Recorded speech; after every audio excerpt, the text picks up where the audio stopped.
주시는 하나님의 말씀은 신약성경 디모데전서 6장에서 보시겠습니다.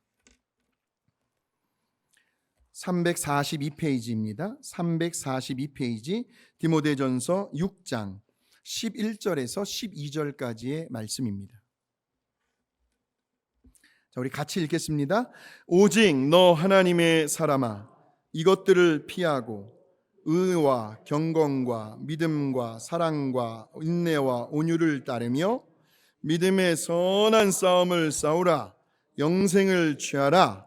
이를 위하여 네가 부르심을 받았고 많은 증인 앞에서 선한 증언을 하였도다. 아멘. 아멘. 자, 오늘 함께 은혜 받으실 말씀의 제목 우리 같이 한번 해보실까요? 시작.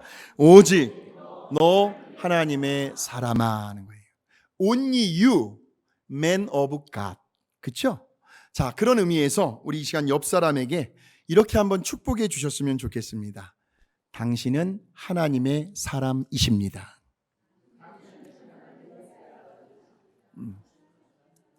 예, 예. 오늘 하나님의 사람들이 오늘 이 자리에 모여서 말씀도 전하고 또 말씀을 듣고 은혜 받고 있는 줄로 믿습니다. 자, 신약 성경이 몇 권으로 이루어졌죠? 27권. 자, 그 중에 사도 바울이 쓴 책이 13권이 있습니다. 그런데 그 중에서도 소위 목회 서신이라고 할 수 있는 책이 3권이 있습니다. 잘 아시는 것처럼 디모데전서, 디모데후서, 그리고 디도서입니다. 오늘날 목회에 대한 지침서라고 할 수가 있습니다. 그래서 많은 목회자들이 이제 목회에 대해서 기도하고 고심하며 뭔가 좀 답답해할 때 읽는 성경 중에 하나가 디모데전서, 후서, 디도서라는 말씀이에요.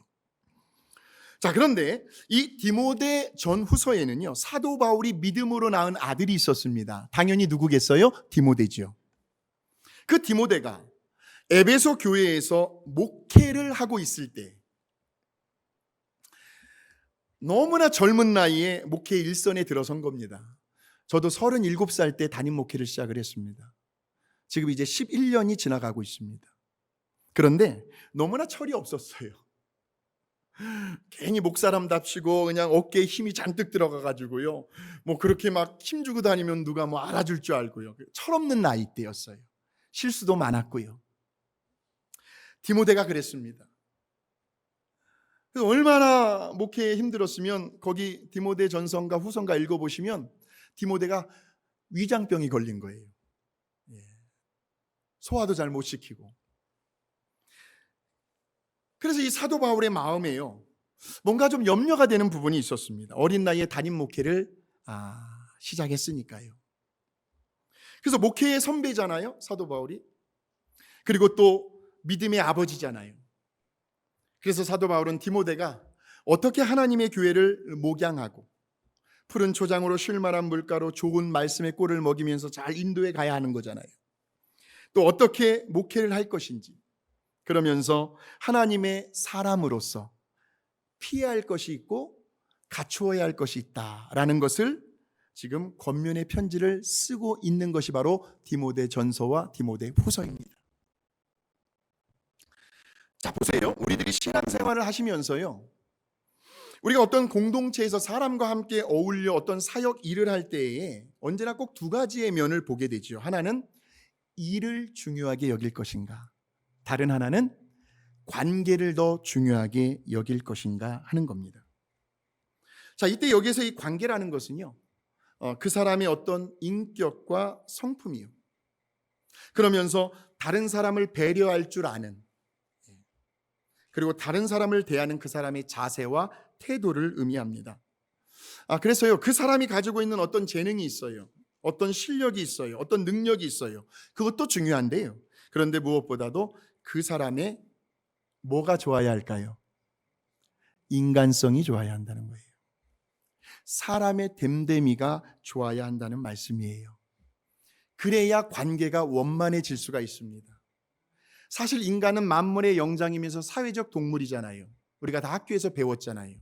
사회적 동물이라는 것은 인간은 관계를 떠나서는 살아갈 수가 없는, 돌아보면 가정에서도 직장에서도 사회에서도 교회에서도 관계가 한번 틀어져 버리면 그 자리는 지옥이 되는 거죠. 관계가 너무나 중요한 거예요. 예. 그래서 사도 바울은 그의 사랑하는 믿음의 아들인 디모데에게 이렇게 권면을 합니다. 제가 이제 풀어서 한번 설명을 해드릴게요. 디모데야, 네가 지금 하나님의 일을 하는 것도 중요하지만 그러나 그보다도 더 중요한 것은 네가 먼저 하나님의 사람이 되어야 한다. 다시 말하면 무엇을 하느냐, doing 보다도 더 중요하게 여기어야 할 것은 내가 어떤 사람이 되어야 하는가, being을 강조하고 있는 거죠. 자, 그래서 오늘 본문의 말씀 11절에 보시면 바울이 디모데에게 뭐라고 권면을 합니까? 같이 한번 읽어보실까요? 시작. 오직 너 사람됨이 중요하다는 거죠. 제가 구사학번이에요. 제가 신학교를 다닐 때에 설교학 교수님 중에 한 분이 하신 말씀을 지금도 잊지를 못하고 있습니다. 이제 졸업을 얼마 앞두고 있는 시점에서 교수님이 이런 말씀을 하세요. 이제 앞으로 너희들이 목회 현장에 나가서 사역을 하게 될 텐데, 근데 반드시 이거 하나만큼은 명심해야 할 것이다. 너희는 목사이기 이전에 먼저 인간이 되어야 한다. 그때는 몰랐어요. 지나고 보니까 맞는 것 같아요. 목사이기 이전에 먼저 인간이 되어야 한다. 일례로요, 설교를 잘하는 것도 중요하지만요, 그런데 그보다도 더 중요한 것은 아직 한참 부족합니다만 그 설교자의 인성과 인품이요. 그러니까 함부로 말을 놓거나 말을 막 하지 않는 거죠. 자기가 목회자라고 목사라고 성도님들한테 말을 막 함부로 놓으면 되겠습니까? 이건 인품의 문제거든요. 성품의 문제거든요. 또 그의 덕성이요. 인복이 따라야 돼요, 목회자는. 예. 좋은 성도들을 하나님께서 붙여주시는 것도 큰 축복입니다. 또 온유하고 겸손한 성품이요.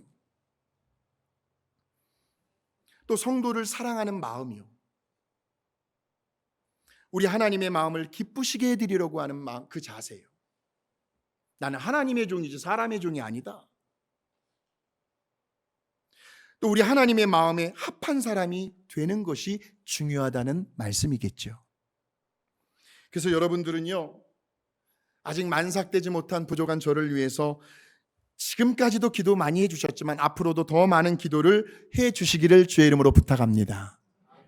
귀에서 기도 많이 해주셔야 돼요. 자, 그래서 신명기 33장 1절을 한번 보니까요, 이런 말씀이 있어요. 같이 한번 읽어보겠습니다. 시작. 하나님의 사람 모세가 죽기 전에 이스라엘 자손을 위하여 축복함이 이러하니라. 이제 모세의 사명이 거의 끝나갈 때쯤, 그리고 거의 임종을 맞이하기 전에 성경은 모세를 가리켜 이렇게 표현하고 있습니다. 모세 그는 하나님의 사람이었노라고요. 평생을 하나님의 사람으로 살다가 임종을 맞이하게 된 저 모세를 보면서 저는 저와 우리 성도님들을 생각해 보았습니다. 오늘 시간 우리 교회의 모든 성도님들께서 이제 나중에 임종을 맞이하실 텐데 반드시 그날이 올 겁니다. 근데 그때의 저와 여러분을 알고 지냈던 그 수많은 사람들의 입에서 이런 고백이 좀 흘러나오셨으면 좋겠습니다. 아무아무개 목사는, 사모는, 전도사는, 장로는, 권사는, 집사는 정말 이 시대에 보기 드문, 존경받을 만하고 천사들도 흠모할 만한 진정한 하나님의 사람이었노라고 말입니다. 저는 우리 빅토밸리 감사님교회 우리 성도님들의 신앙의 뿌리를 정말 하나님의 사람으로 오직 말씀 안에서 그렇게 여러분들을 섬겨나가기를 원합니다. 자, 그렇다면 오늘 저와 여러분이 어떻게 살아가야 과연 우리들도 하나님의 사람처럼, 디모데처럼, 모세처럼 그러한 인정을 받을 수 있을까요? 다른 말로 하면 하나님의 사람으로서 우리들이 반드시 피해야 할 것이 있고 갖춰야 할 것이 있습니다. 이것을 바로 아셔야 합니다. 자, 먼저 우리 11절에 보시면 하나님의 사람으로서 반드시 피해야 할 것이 잘 나와 있는데 같이 한번 읽어봅니다. 시작.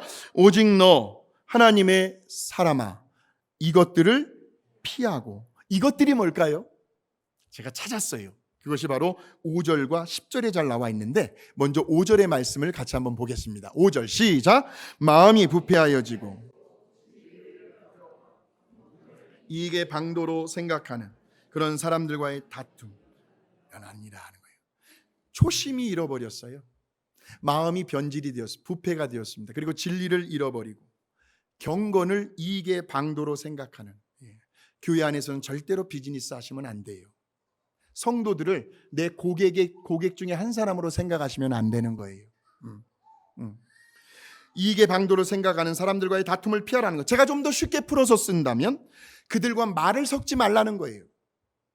말 한번 잘못했다가는 그 말이 올보가 되어버려요. 그 막 사람이 막 뒤집어지는 거예요. 하지도 않은 말. 쉽게 풀이하자면, 그래서 함께 끼리끼리도 어울리지 말라는 거죠. 그걸 피하라는 겁니다. 자, 그래서 교회 안에서도 보면요, 팬데믹이 지나고 이제 대면 예배가 시작되면서 우리 교회에서는 아직까지는 나타나지 않았습니다만 지금 우리 교회는요, 글쎄 저만 그렇게 느끼고 있는지는 모르겠습니다만 마음이 너무나 평안해요. 너무나 교회가 예배가 은혜스러워요. 저만 느끼고 있는 겁니까? 그렇게 행복한지 모르겠어요. 그러니까 아주 목회하는데 살맛이 나는 것 같습니다. 저는. 이것이 다 우리 성도님들의 덕분이죠. 여러분들 때문에 제가 그렇게 행복하게 목회하고 있는 것 같아요. 다시 한번 감사드리고요. 자, 그런데 어느 교회든지 꼭 보면 양의 탈을 쓴 이리들이 있을까요? 없을까요? 선한 목자가 아닌 삭군 목자들이 있다는 거예요. 어떻게 우리 예수님이 아시고 그런 말씀을 하셨는지 모르겠어요. 요한복음 10장 11절에서 12절 같이 한번 읽습니다. 시작. 나는 선한 목자라. 선한 목자는 양들을 위하여 목숨을 버리거니와 삭군은 목자가 아니요 양도 제 양이 아니라 이것 오는 것을 보면 양을 버리고 달아나나니 이리가 양을 물어가고 또 해치느니라. 이야, 이거는 아마 거짓 선지자들, 아마 오늘날 목회자들이 들어야 할 경종이라고 생각을 하는데, 목회자들 중에서도 무슨 목자가 있다는 거예요? 선한 목자가 되어야 하는데 예수님처럼 삭군 목자가 있다는 겁니다. 제대로 신학 공부를 하지 않았어요. 성령 체험을 하지도 못했어요. 보통 목사가 되려면 신학교 4년을 졸업을 해야 되고 BA 학사를 따야 되고 그 다음에 이제 MDB 대학원 과정을 2년을 공부해야 목사고시를 볼 자격이 주어집니다. 최소한 6년을 공부해야 합니다. 그리고 이제 거기에 박사과정은 옵션이겠죠. 더 공부하고 싶은 분들은 더 하고요. 그런데 잘 보세요. 같이 함께 평신도로 신앙생활을 했어요. 근데 어느 날 그 사람이 바람과 같이 사라져 버렸어요. 그러더니 몇 개월이 지나서 딱 나타나더니 본인이 전도사래요. 목사래요. 자, 또 보세요. 성도들 중에도요, 직분을 가지고 무슨 그 직분이 벼슬이라도 된 것처럼, 자기들이 뭐라도 된 것처럼 그렇게 교회를 좌지우지하려고 하고요. 또 자꾸 부정적인 가십거리를 만드는 거예요. 막 말을 흘리는 거예요. 그러면서 교회를 어지럽히죠. 그러면서 목회자와 성도님들의 마음을 불편하게 만들어요. 알면서도 덮어줘야 되죠. 그냥 모르는 척하고 하나님께 불쌍히 여겨달라고 기도만 해야죠. 근데 이걸 사람들에게 다 이렇게 은근슬쩍 이렇게 막 하고 다닌단 말이에요. 그래서 믿음이 좀 약한, 뭔가를 좀 이제 제대로 신앙생활을 해보려고 하는 그 초신자들을 교회를 떠나게 만드는 경우도 있고, 하나님을 등지게 만드는 이런 사람들이 여기는 말고 다른 저 어딘가에 있다는 말씀이에요. 괜히 긴장하고 듣지 마세요. 그런 사람들을 피하라는 거예요. 제가 좀 쉽게 풀어서 이야기한 거지만, 물론 이단들은 당연히 말할 것도 없죠. 그제도 어제도 우리 집에 두 사람의 여자가 찾아왔어요. 알고 보니까 여호와의 증인이었어요. 요즘 여호와의 증인들이 이 지역을 막 그냥 헤집고 다니는 것 같아요. 집집마다. 절대로 그들과 말 섞으면 안 됩니다. 그들을 어떻게 좀 전도해 보려고 하서는 안 돼요. 피하는 거예요. 피하는 거예요. 자, 또 보실까요? 10절을 보시면 또 하나 피해야 할 것이 나오는데, 우리 10절의 말씀을 같이 한번 읽어보겠습니다. 시작. 돈을 사랑함이 일만 악의 뿌리가 되나니 이것을 탐내는 자들은 미혹을 받아 믿음에서 떠나 많은 근심으로써 자기를 찔렀도다. 사실 솔직히 돈에 욕심 없는 사람이 어디 있습니까? 그런데 오늘 우리는 말씀을 통해서 그 돈에 대한 욕심의 그 본능을 말씀으로, 성령으로 넘어서야 한다는 말씀이에요. 하나님께서 그렇게 도와주셔야 합니다. 근데 돈 자체는 선해요. 좋은 거예요. 그런데 문제는, 잘 보세요. 돈을 뭐함이? 돈을 사랑할 때, 그러니까 돈에 온통 내 마음을 빼앗겨 버릴 때, 그러니까 돈의 노예가 될 때예요. 언제나 문제는 거기서부터 시작이 되죠. 분명 우리 하나님은요, 저와 여러분에게 창세기 말씀을 보면 너희는 세상을 정복하고 다스리라고 그랬잖아요. 그런 축복을 저와 여러분에게 주셨어요. 권세를 주셨어요. 그러니까 돈을, 물질을 다스려야 하는데, 그런데 오히려 그 돈에 쫓기는 인생을 살다 보니까요, 돈이 나를 따라와야 되는데 내가 돈을 쫓아다니는 거죠. 그래서 밤낮 돈돈돈 그러다가 정말 돌아버린 사람이 많아요. 먹고 살아가기가 너무나 빠듯하거든요. 정신적으로도 육체적으로도 너무나 힘들어요. 고달퍼요. 그러다 보니까 본의 아니게 마음의 여유가 사라져요. 사소한 일에 막 짜증이 나요. 아무것도 아닌 일에 서로에게 상처를 주고받는 일들이 많이 일어난다는 거죠. 뿐만 아니라 돈에 대한 너무 많은 애착과 욕심을 갖게 되면요, 반드시 미혹이 찾아오더라고요. 믿음의 자리에서 떠나게 돼요. 그래서 늘 마음이 불안합니다. 그러니까 돈을 많이 가지고 있으면 편할 것 같죠. 저는 아직 돈을 많이 가지고 있어 본 적이 없어서 모르겠는데, 돈을 많이 가지고 있으면 편합니까? 안 편합니까? 모르지요. 몰라요, 우리는. 근데 실상은요, 아니래요. 편하지 않대요. 많으면 많을수록 더 많은 근심거리가 생긴대요. 많다는 의미는요, 자기의 개인 재산의 회계사를 개인적으로 고용하는 거, 그 정도가 많다고 보시면 돼요. 왜 그러는가를 보았더니 인간의 욕심은 unlimited이기 때문이죠. unlimited, 한계가 없어요. 끝이 없어요. 그래서 수백만, 수천만, 소위 말하는 빌리언, 억만 장자, 그들도요, 밤낮 생각하는 것이 어떻게 하면 더 많은 재산을 늘릴 수 있을까? 밤낮 이런 걱정만 한다는데, 제 말이 맞습니까? 틀립니까? 모르지요. 그러니까 삶에 만족이 없어요. 진정한 평안을 누리지를 못한다는 거죠. 그러니까 그래서 하나님의 사람인 저와 여러분이요, 이러한 물질에 대한 욕심과 유혹으로부터 자유함을 가지셔야 하는데, 제가 오늘 그 비결을 말씀을 드릴게요. 저도 그렇고 여러분도 그렇고요, 우리에겐 이런 지혜가 있어야 합니다. 지금 현재 나에게 정말 필요한 것이 무엇인지, 그리고 지금 내가 원하는 것이 무엇인지, 이 둘을 구분할 줄 아셔야 합니다. 그러니까 내게 필요한 것이 있음으로 인해서 그것 때문에 감사하며 살아가야 하는데요, 그런데 우리들의 눈은요, 언제나 우리가 원하는 것을 갖지 못한 것에 대한 아쉬움, 섭섭함, 그런 것으로 인해 자꾸 불평하고 원망하면서 집안 분위기를 흐려놓는다는 거죠. 그러니까 굳이 없어도 되는 것을 가지고 그것을 자꾸 가지려고 하는 그 욕심 때문에 우리들의 일상생활 속에서 감사를 잃어버리게 되고요.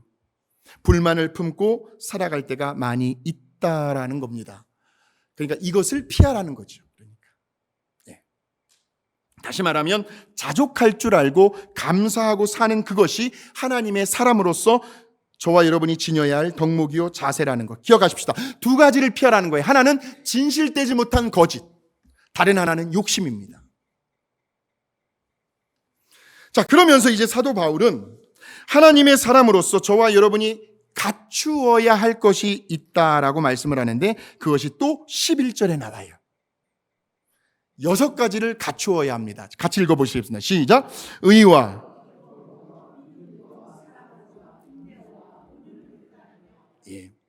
저와 여러분이 하나님의 사람으로서요, 진리를 거스르는 사람들을 피하고 물질에 대한 욕심을 버렸다면 이제는 그 빈자리에 사도 바울은 다음에 나오는 6가지의 진리를 채워 넣으라고 디모데에게 권면을 하고 있습니다. 자, 살펴보겠습니다. 첫 번째가 의입니다. 이 의는 나와 하나님 사이의 관계를 이루는 데 있어서 필요한 덕목을 말합니다. 다시 말하면 우리들이 예수 그리스도를 믿는 순간 하나님은 저와 여러분을 의인으로 여겨 주십니다. 근데 우리에게는 달라진 것이 없습니다. 여전히 죄인입니다. 다만 우리 하나님께서 저와 여러분을 죄인이 아닌 의인으로 인정해 주시겠다는 거죠. 뭘 보시고요? 우리 안에 흐르고 있는 예수 그리스도의 피, 예수 그리스도의 보혈을 보시고요. 축복하시겠습니다. 당신 안에 예수 그리스도가 계십니다. 예. 그래서 이미 우리는 다 여기에 첫 번째는 다 해당된 사람들이죠. 예, 우리는 다 하나님의 자녀들이고 우리 안에 예수 그리스도가 계시고요. 그래서 이 의 자체는 나와 하나님과의 관계를 강조해 주는 것인데요. 이제 그 다음에 보시면 경건이 나옵니다.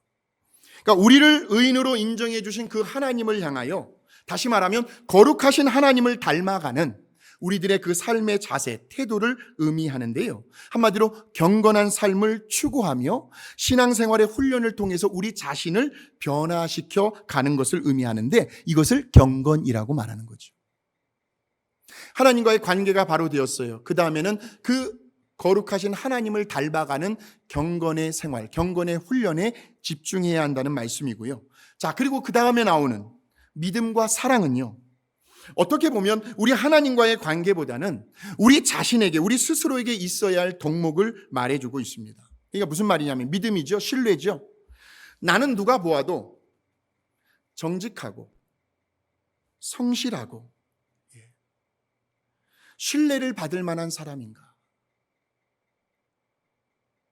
나는 누가 보아도 믿음직한 사람인가? 자, 그 다음 사랑입니다. 누군가를 긍휼히 여기며 불쌍히 여길 줄 아는 그러한 사랑의 마음이 내 안에 있는가 하는 거예요. 그러니까 의와 경건이 하나님을 향해서라면 믿음과 사랑은 내 자신을 포함하여 우리 이웃들을 향한 거죠. 자, 그리고 인내와 온유는요, 이제 우리가 살아가면서 처하게 되는 여러 다양한 종류의 상황과 환경과 사건들, 문제들, 즉 환경과 관련이 되어 있습니다. 오늘 저와 여러분이 처한 그 환경들을 한번 돌아보시면 나는 과연 하나님의 사람으로서 내가 처한 형편과 상황 속에서 얼마나 인내하고 견뎌내고 있는지, 내가 만나는 사람들에게 얼마나 온유한 태도로 그들을 대하고 있는지, 우리 다시 한번 우리 옆 사람을 한번 축복해 주셨으면 좋겠습니다. 당신은 누가 뭐라고 해도 하나님의 사람임을 제가 보증합니다. 당신은 누가 뭐라고 해도 하나님의 사람임을 제가 보증합니다. 할렐루야! 우리는 분명 하나님의 사람임이 확실합니다. 그러니까 이 자리에 나와 계시지요. 그런 자부심을 가지십시오. 언제까지? 우리들이 죽을 때까지, 천국 가는 그날까지요. 오늘 이 시간부터 저와 여러분이 꼭 피하셔야 할 것이 있어요. 진리를 거스르는 사람들과 돈의 욕심과 유혹으로부터 자유해지는 거지요.